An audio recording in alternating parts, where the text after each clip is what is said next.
Jim Shenton, did you know who he was, James B. Shenton? He didn't write much, but he was a legendary teacher of the Civil War period at Columbia for many years.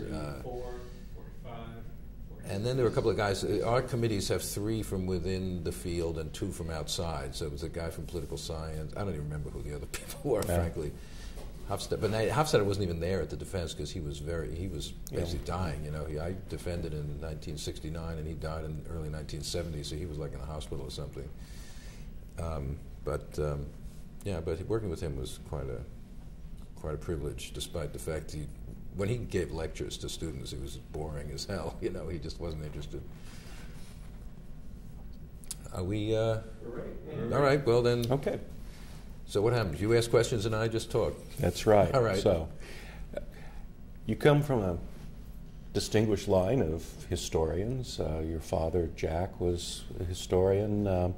Your uncle, Philip Foner.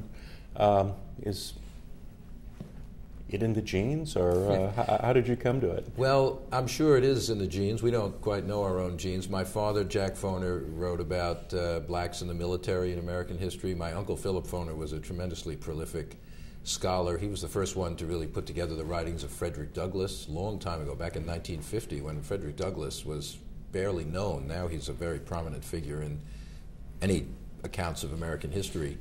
And he did many, many other things, too. So, you know, a historian looking at this would say, oh, well, it was inevitable that I would be a historian. But it wasn't that way at all. I went to college to be an astronomer.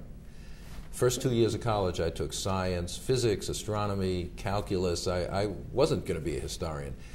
But 2 things happened. One, well, I guess 3 things happened. One, the civil rights movement was at its peak. And you know, everyone was getting interested in where did this come from? What is the history that led up to this crisis in American society? The history of race, the history of slavery, Jim Crow.